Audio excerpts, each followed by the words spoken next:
Básico do Saneamento conversa hoje com um profissional de saneamento, Rodrigo Rodrigues. Quem é o Rodrigo Rodrigues? Boa noite, meu amigo Valdinei. Obrigado pelo convite para participar da entrevista, falar um pouquinho com o pessoal do Básico do Saneamento. E tu já começa fazendo uma pergunta difícil, né? A gente se definir. Dentro dessa jornada aí no saneamento, já são desde 2007 para cá, 13 anos. 2007 porque foi o ano que eu entrei na universidade, lá na Engenharia Sanitária e Ambiental. O Rodrigo já mudou muito, né? Já mudou muito a forma de enxergar o saneamento, mudou muito até os objetivos de vida dentro do que a gente analisa como profissional do saneamento. Então, para me definir hoje, já começaria definindo como alguém que sabe aceitar as suas próprias mudanças, né? Eu tenho tentado fazer isso, apesar de ser muito ansioso, sou um cara extremamente ansioso, eu faço meus planos e começo a trabalhar em cima desses planos e às vezes não é no nosso tempo, né? Isso me deixa bastante ansioso. Mas, por exemplo, se a gente for fazer um traçado de quem é o Rodrigo, em 2006, no ensino médio, eu tinha uma dúvida muito grande sobre o que eu ia fazer no ensino superior, né? Na minha graduação. E eu sempre tive uma admiração muito grande pelos meus professores, desde o ensino fundamental, ensino médio. Então, eu encasquetei que eu queria ser professor, né? Só que, ao mesmo tempo, a gente vem na adolescência por uma pressão de independência financeira, a família, classe média baixa, querer crescer na vida. Então, as pessoas começavam a comentar, não, tu quer ser professor, professor não ganha bem, professor tem dificuldade financeira. E não é uma mentira, na realidade do nosso país. E eu gostava muito de matemática, aquele meme, né, do que os jovens hoje aí brincam muito, que do cara que gostava de matemática e entrou na engenharia pensando que ia se dar bem, né? Então eu fui para a feira do vestibular em 2005, lá na Universidade Federal, e a galerinha, ou 2006, desculpa, e a galerinha da turma de 2005, lá da engenharia sanitária, estava na feira do vestibular e eles falaram sobre saneamento. E eu tinha um professor de geografia física que a aula dele era fantástica quando ele começava a falar sobre problemas sociais no Brasil, sobre saneamento, e aquilo me encantava. Aí eu casei uma coisa a outra. Falei, pô, eu gosto pra caramba dessa parte e, teoricamente, nos planos, o engenheiro ele tem uma progressão financeira, digamos assim, melhor do que um simples entre aspas, professor, né? Então foi aí que eu olhei para engenharia sanitária e falei, tá aí, eu vou me encaixar nisso aqui. E entrei, consegui passar no vestibular e entrei na engenharia sanitária. Então esse cara é o cara de 2006 que queria ser professor, mas estava em dúvida, olhou a engenharia, falou, opa, é isso que eu quero, e entrou para engenharia. E comecei a cursar, em 2008 já mudou, já apareceu Agora, outro Rodrigo. agora olha só, eu fiz algumas observações aqui. Hum, Lógico, cada entrevistado vai dar inclusive para mim vai apresentar uma percepção. sim, Eu posso até me arriscar, não necessariamente com condição de fazer a mesma coisa, mas eu te vi ainda lá pela universidade como um jovem proativo, né? A gente vai sim, sim. essa proatividade. Agora eu quero aqui relembrar um ponto interessante, a importância da feira do vestibular na tomada de decisão, Sim, sim, né? demais, demais, importantíssimo. Na Parabenizar minha aqui, vida seria outra se eu não tivesse ido para aquela feira do vestibular, né? Não seria parabenizar quem eu sou hoje. isso, parabenizar aqui os jovens que foram participaram, né, da feira do vestibular 2005, né? Ainda me lembro, Marcos Farias estava lá, o nosso amigo engenheiro. Eu ainda A lembro importância, bem. a importância da feira do vestibular e dessa organização estudantil, inclusive, dentro da instituição, que é dessa organização estudantil que é dado um grande apoio, né, para a formação, um grande apoio para os alunos, orientação, enfim. Tu tivesse essa oportunidade de passar pelo centro acadêmico também, né? Como é que Sim. fala aí como é que foi? Olha, no centro acadêmico, Valdinei, nós fomos muito proativos, realmente, né? A gente conseguiu fazer, de repente, algo que foi inédito. A gente pegou uma gestão anterior que fez um trabalho muito bom, né? Então, o trabalho muito bom que eles fizeram na gestão anterior possibilitou que a gente tivesse condições também de fazer uma gestão legal. E a gente conseguiu reunir, eu lembro que a entrada no centro acadêmico foi em 2009. A gente conseguiu reunir as turmas, tinha um representante de todas as turmas dentro do centro acadêmico, praticamente. Então, a gente conseguia realmente desempenhar um trabalho tentando associar todo mundo do curso, né? Porque a questão do centro acadêmico normalmente é uma turma que se une e essa turma ela tenta ali mobilizar o curso, tem certas dificuldades e a gente conseguiu superar essas dificuldades nesse aspecto. Conseguimos organizar espaço, conseguimos dar um suporte maior para o nosso espaço que ainda existe hoje lá do centro acadêmico. Conseguimos comprar data show, que na época, né, para a gente conseguir uma aula com data show era bem complicado. Os data shows eram disputados entre os professores, né, naquele tempo. Então a gente conseguiu dar um suporte para a faculdade. Eu acho que também um grande diferencial naquele centro acadêmico foi que a gente deixou de lado, não que isso seja uma máxima, né? Mas a gente deixou de lado a questão política. A gente tentou se desassociar naquele momento de questões políticas, até do próprio DCE. Não estou dizendo que isso deve ser feito para um centro acadêmico ter sucesso. Eu acho que naquele momento nosso teve que ser feito isso. E a gente focou nas relações técnicas e nas relações internas de faculdade e centro acadêmico. Foi quando os centros acadêmicos todos seguintes aí conseguiram criar bons laços com a faculdade, conseguiram ter relações de cooperação, né? Então, programações eram montadas juntas, professores e alunos, centro acadêmico e FAESA, e eu acho que isso ficou um modelo interessante que foi seguido aí adiante na faculdade e até hoje tem dado certo. A proatividade dos centros acadêmicos se dá muito hoje, eu tenho contato com os alunos do centro acadêmico, muito por conta disso, de terem criado uma parceria, né? Professor e aluno. Lembro que no meu tempo o diretor da faculdade era o professor Imbiriba e era fantástico. O professor Imbiriba dava todo o suporte, a Lena também na faculdade, então a gente conseguia realmente fazer um bom trabalho. Agora, lógico, tem seus problemas, é difícil representar todo mundo, a gente não agrada a todos, mas acredito que em termos de material, em termos de estrutura, reformamos sala, colocamos computadores, compramos data show, saímos e deixamos dinheiro em caixa, os meninos que entraram depois fizeram um trabalho muito bom também, e a gente conseguiu aí de 2009 a 2011, né, fazer um trabalho bem, 2010 ali virando para 2011, fazer um trabalho bem bacana com participação. Pessoas da minha turma me ajudaram muito, o Rodrigo Sá, Ariane, sempre do meu lado ali me ajudando, né? Eu fui o presidente nesse período, mas só o presidente não faz nada, né? Era uma equipe realmente muito engajada. Agora, é bem interessante porque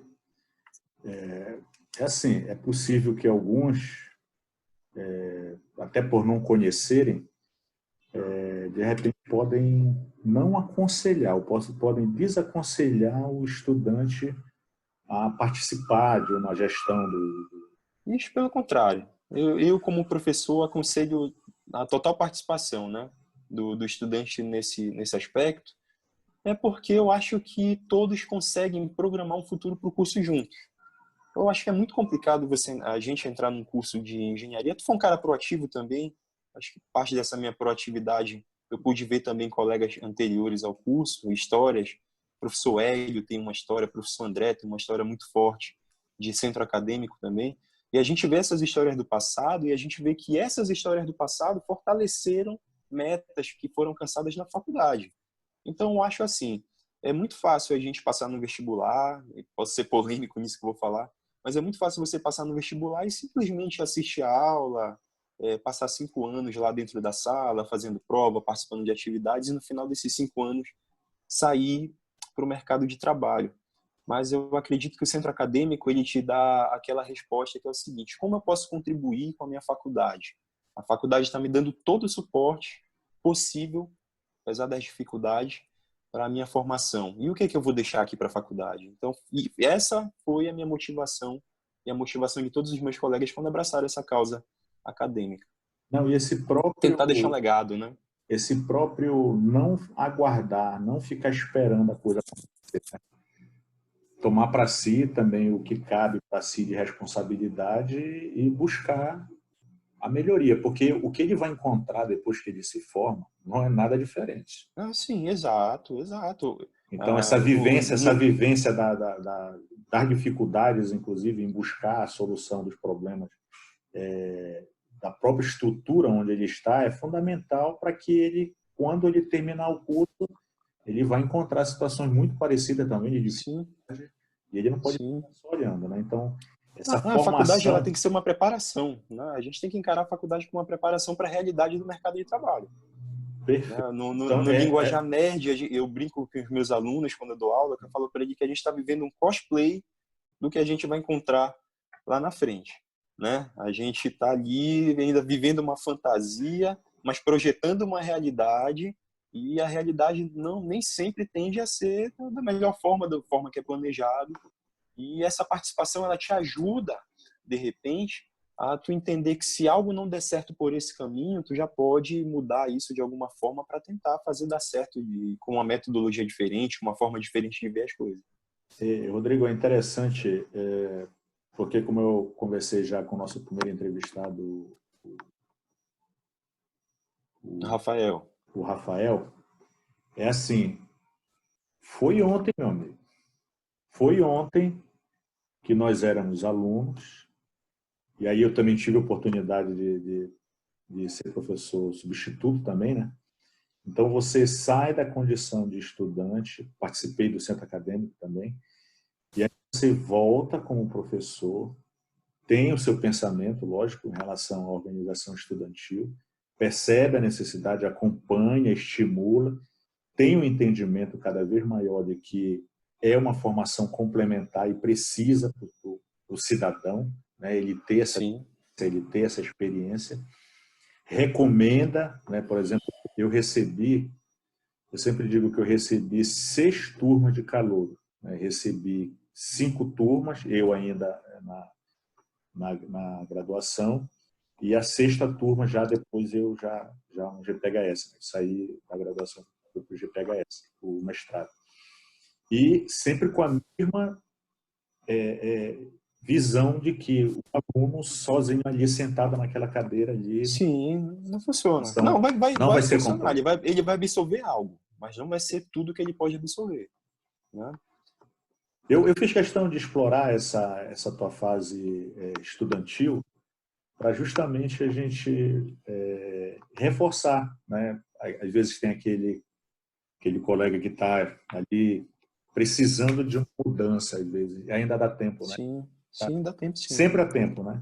Mas dele tomar uma outra atitude, tomar um outro caminho, ter mais, se interessar mais pelas coisas da instituição, né? Buscar apoiar, né? Fazer a sua parte, eu acho que é fundamental. Então, resumindo, em termos de legado, né? O tempo, né? Contribuiu com a gestão, contribuiu com a criação lá da empresa Júnior e se formou. Sim. 2000 e quanto? 2012. 2012. 2012, se formou em 2012, e aí seguiu.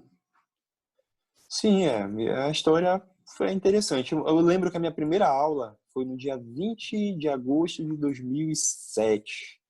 Eu colei grau no dia 20 de agosto de 2012. Fui chutado na universidade com 5 anos exatos, né? Então, para mim 5 é anos exato. certinho. Então, para mim isso Peraí, é interessante. eu acho que está faltando uma etapa aqui na tua. Hum.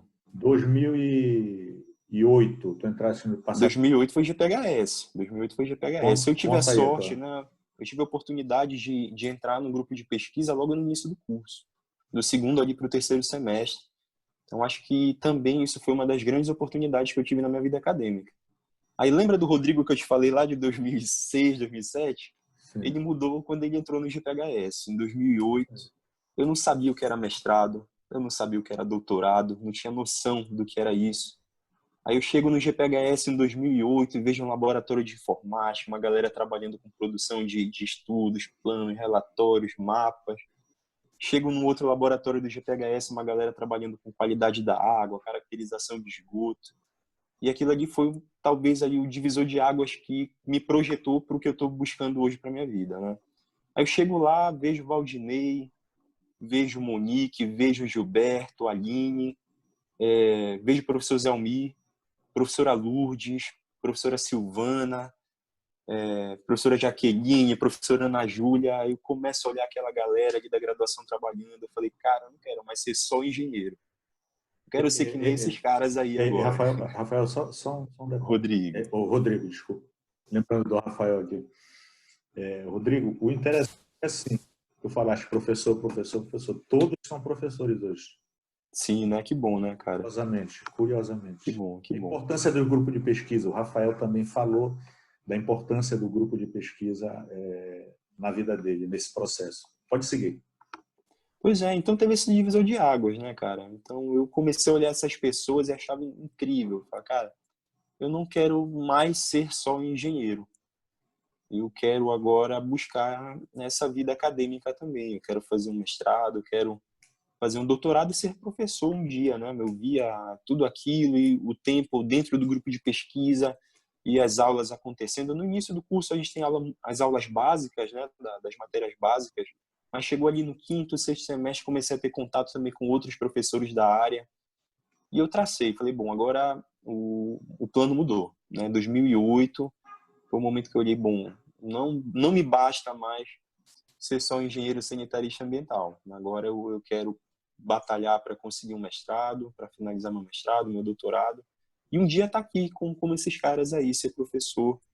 Eu vivi agora nos 2 últimos anos o cosplay também, né? Da vida, da vida como professor, né? Ainda não finalizei o doutorado, pretendo qualificar agora no meio do ano, após, acho que acredito que em agosto. Então, também estou na luta do doutorado e sigo ainda muito baseado no Rodrigo que se formou ali em 2008, quando entrou no GPHS, depois tive outras experiências, como bolsista de iniciação científica com o professor Lindenberg, com a professora Germana, professor Norá, né? Então, tive a oportunidade de trabalhar ali em várias áreas e fui me formando, lapidando aí, né, o que eu tenho de traçado para o futuro. Rodrigo, ainda lá no grupo de pesquisa, por curiosidade minha, né? Como é que é hoje, mais ou menos, quantos existem? Existe uma procura? Existe uma... Sim, sim. Como é? Olha, Valdinei, hoje a universidade ela é completamente diferente não acredito, do teu tempo e do meu tempo, que já tinha uma diferença, né? Hoje está muito diferente. Em 2008, o grupo de pesquisa que a gente tinha maior e mais forte era o GPHS. Hoje o GPHS não perdeu força, não perdeu a sua importância, é um grupo muito importante ainda lá dentro do Instituto, mas existem outros grupos tão grandes quanto, né? Então imagina que antes a gente tinha entrada de bolsas ali de 3 alunos entrando a cada 1 ano, 2 anos. Hoje muitos alunos da faculdade são invejados ali nos grupos de pesquisa. Tem um grupo GPHS, tem o GESA, tem o GEMA, né? Hoje, normalmente, os professores coordenam projetos que funcionam ali similares a grupos de pesquisa, independente de ter um grupo de pesquisa consolidado. A extensão também hoje é muito forte, além da pesquisa. Existem grupos que trabalham especificamente com extensão. Existe a questão da monitoria, que se fortaleceu muito também na universidade. Antes, pelo menos em 2010, quando eu comecei a ser monitor, a monitoria era voluntária. Hoje tem bolsa de monitoria. Então, a universidade hoje, ela, apesar dos pesares, né, de uma redução de investimentos que está tendo aí nas universidades federais nos últimos, provavelmente, 6 anos, a gente percebe que ainda assim ela consegue se manter com mais recursos do que tinha há 13 anos, né, há 12 anos. Então, foi um crescimento aí bem interessante.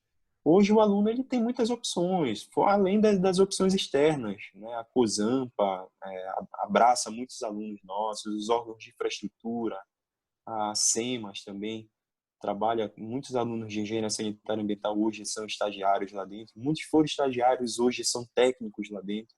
Então, nesse aspecto aí houve um crescimento aí considerável e muito importante, e mais importante se a gente conseguisse ampliar ainda mais isso. Então, 2011 para 2012 veio então a formatura. Sim, sim. Eu me formei, como eu entrei na segunda turma em 2007, eu me formei no meio de 2012, né? Então, 2012. isso. Aí de lá eu saí para trabalhar no escritório pequeno de um colega, trabalhar com a parte de projetos de infraestrutura. Daí, em 2012, lembro, de 2011 para 2012, eu estava fazendo TCC, meus orientadores foram a professora Germana e o professor Luiz Otávio Mota Pereira. O professor Luiz Otávio, no trabalho de campo, uma vez, a gente foi fazer uma visita técnica, ele me olha e fala assim: Rodrigo, e aí, quais são os teus planos para o futuro? Eu falei: professor, eu quero ser professor. Quero fazer meu mestrado, meu doutorado e seguir como professor de engenharia. O professor Luiz Otávio acabou de me falar uma besteira que eu abracei e segui, né? Uma besteira entre aspas, né? Também a minha vida seria diferente se eu não tivesse ouvido aquilo que ele me disse. Ele falou assim: Rodrigo, vou te dar uma dica. Quer ser professor de engenharia? Eu falei: quero. Ele falou: para ser professor de engenharia, tu tem que ser engenheiro. Então, uma dica, não é obrigado a tu fazer isso, mas escuta o que eu vou te falar. Agora, da tua graduação para o teu mestrado, ou do teu mestrado para o teu doutorado, passa pelo menos uns 3 anos trabalhando como engenheiro. Para quando tu voltar como professor, tu ter base forte de engenharia para trabalhar com os A teus prática, alunos. né? Aí fiquei com aquilo, pois é, né? Fiquei com aquilo, né? Cara, e agora? Eu tenho um plano de com 29 ser doutor já. Se eu fizer isso, eu não vou conseguir ser doutor com os 29. Aí fiquei, falei: não, mas quer saber? Ele tem razão. Eu preciso ser engenheiro para ensinar engenharia, né? Senão eu vou ficar num conceito, eu vou ficar numa coisa que os meus professores mais incríveis, os caras que eu mais curtia, eram os que eram engenheiros, né? Professor Zé Almi, professora Germana. Então, essa galerinha que tinha know-how, professor Neison, né? Tinha know-how na engenharia. Eles chegavam em sala de aula e tornavam aquela teoria uma coisa prática. Eu falei: realmente. E foi isso que eu fiz. Eu saí da graduação, ainda pensei em conciliar mestrado e trabalho, né, fora da universidade, mas no fim eu acabei optando pelo trabalho fora. Não dava, era muito pesado fazer o mestrado e trabalhar. Passei uma temporada na SEMAS, na época era SEMA ainda, não tinha sustentabilidade no finalzinho aí, lá na parte de outorga e geoprocessamento. Da SEMAS, e essa parte agregou muito hoje, até na minha qualidade de aula. Minhas aulas hoje, eu tive agora, no período intervalar, 2 turmas de SIG, né? Então, graças à experiência que eu adquiri lá na SEMAS. Sim, sim. Depois disso, fui para o NGTM, Núcleo de Gerenciamento de Transporte Metropolitano. Trabalhei ali na ampliação da João Paulo II, lá na parte de infraestrutura, trabalhando com drenagem, com a parte sanitária, então isso também me ajudou muito. Fui de lá do NGTM para uma empresa privada que gerenciava a obra, trabalhei também 1 ano nessa empresa, e depois voltei para o mestrado em 2015 para 2016, acabei voltando para o mestrado e cumpri ali a recomendação do professor Luiz Otávio. Passei meus 3 anos trabalhando como engenheiro e voltei para a academia. Verdade.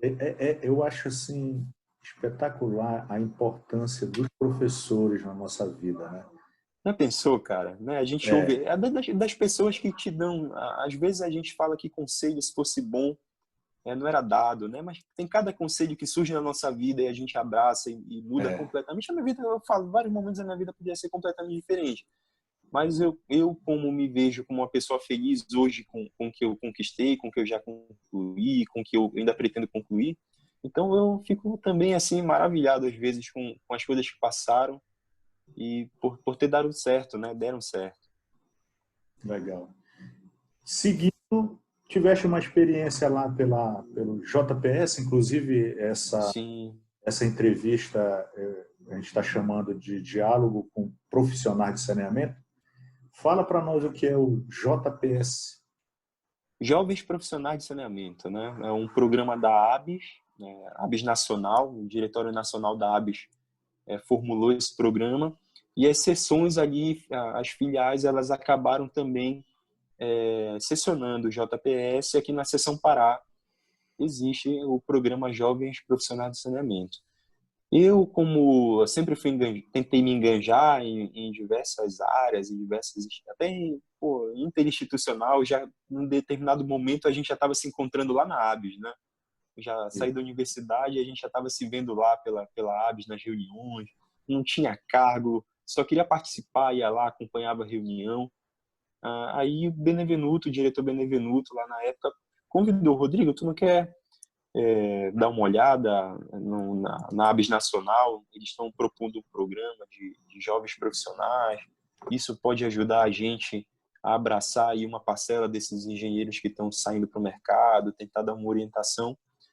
Eu, na realidade, não tive uma participação muito efetiva no JPS. Eu tentei ajudar a organização inicial e, a partir daí, outras pessoas conseguiram ali engatilhar e fazer o projeto ir para frente. Mas toda a formulação, toda a ideia foi bem interessante. Eu achava confuso, né?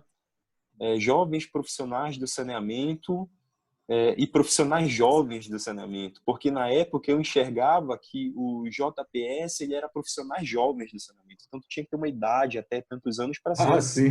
um JPS. Então eu achava Tipo isso engenheiro júnior, confuso. né? Eu achava isso confuso demais.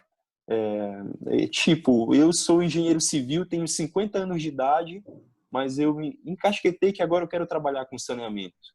Com 50 anos, eu sou um jovem profissional de saneamento.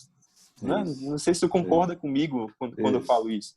Então, eu comecei a ser procurado por uns engenheiros já de tempo na engenharia civil, que eles queriam entrar na área do saneamento, e ele falava: pô, como é que eu faço para participar desse JPS? O cara com 50 e poucos anos quer fazer um projeto de infraestrutura e saneamento, nunca fez, mas quer entrar na área. Eu falava: pô, cara, olha, tem uma diferença entre jovens profissionais e profissionais jovens, eu estou tentando resolver isso para a gente tentar engrenar isso. Mas é interessante o poder do saneamento, né? A gente hoje encontra ainda colegas engenheiros civis aí com uns 20 anos de estrada em estrutura, em materiais, e do nada, pô, dá para trabalhar com saneamento também, e começam a engatilhar na nossa área aí com parcerias e são jovens profissionais também.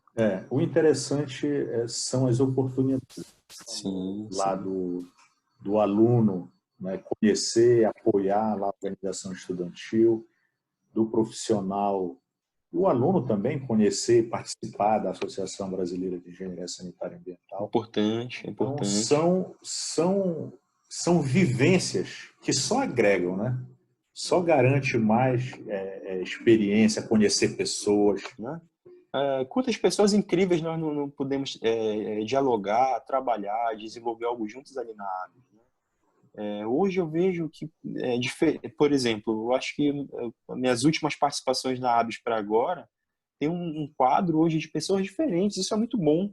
Renovação no quadro, né? A ABS passou muitos anos com o mesmo ciclo de pessoas ali trabalhando. Aí veio o Davi. O Davi ajudou muito nessa renovação. Acho que o Davi foi quem engatilhou essa renovação de um profissional jovem ter coragem de assumir uma diretoria, né, ali na De ABS. grande Então, o Davi... responsabilidade. Exato. O Davi, o Davi ele revolucionou a ABS aqui na nossa seção Pará, né, quando fez isso. E hoje eu vejo que essa linha, também a Vanessa, né, também... Vanessa. Então, isso encorajou, ajudou muito. Né? Exato. Isso é importante, porque realmente falta experiência para a gente que é mais jovem. A área de saneamento, ainda em Belém, ainda no estado do Pará, é uma área de engenheiros, daqueles caras que já estão há 25, 30 anos no mercado. É aquele engenheiro que saiu da universidade há 30 anos, entrou na Cosampa, passou muito tempo trabalhando na Cosampa, criou um know-how, abriu uma empresa.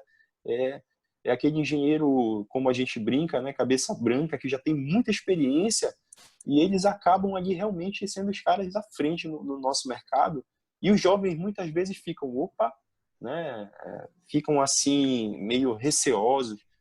Davi fez isso, o Josué fez isso, né? O Josué veio, inovou também essa questão do engenheiro jovem assumindo uma empresa privada e tomando frente ali de negócios dentro da área de saneamento. Então a gente tem ali, né, nesses últimos anos uma inovação até a nível de mercado de trabalho, né? Com esses engajamentos assim em grandes níveis aí de colegas engenheiros. Olha só, nós temos 4 minutos para concluir. Tranquilo. Eu queria que tu falasse rapidamente sobre os 2 temas. O tema do teu... Na verdade, os 3, rapidamente, os 3. Bora. Mestrado e o doutorado. O primeiro qual foi? O TCC, o mestrado... Tá, tudo bem. Tá, o meu TCC ele foi para fazer uma avaliação da eficiência do canal da DOCA, né, do sistema de macrodrenagem ali na DOCA. Orientador. Orientadora, a professora Germana, co-orientador, professor Luiz Otávio Mota Pereira. Germana Mestrado. Bittencourt, né? O mestrado foi o professor Lindenberg e eu trabalhei com correlações entre qualidade da água e uso do solo, né? Doutorado, agora eu estou desenvolvendo uma ferramenta para fiscalização de projetos de drenagem urbana. Então, auxiliar aí a galera a fazer uma boa leitura a nível de fiscalização desses projetos e dar um retorno ali com relação à eficiência e sustentabilidade desses projetos. Orientador. Professor Lindenberg e professora Germana Menescal. Lindenberg Fernandes. Uma curiosidade.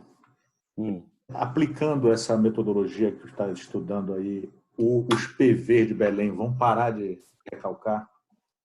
Olha, pelo amor de Deus, não tem uma tampa de PV nivelada. Impressionante. Ou ela está acima ou ela está abaixo. E hoje, lá vai a gente começar a falar da nossa cidade. A gente não consegue não falar da nossa cidade. O nosso tempo está acabando, já. Não, tudo bem. Eu acho que a questão de Belém é justamente não ter uma interligação entre as áreas de infraestrutura. O cara que faz a drenagem muitas vezes não é o cara que faz o asfalto, que não é o cara que faz a água, que não é o cara que faz o esgoto, que não é o cara que faz a telefonia, fibra ótica. E fica uma bagunça que para fazer uma infraestrutura eficiente na cidade é no achismo, né? Então a gente tem que solucionar isso também. Então vamos fazer o seguinte, a nossa próxima conversa que a gente vai agendar aí, a gente vai tratar um pouco do trabalho que tu estás fazendo no doutorado, tudo certo? Tudo ótimo, tudo ótimo. Não posso falar muito, senão o pessoal pode ficar de olho na minha pesquisa.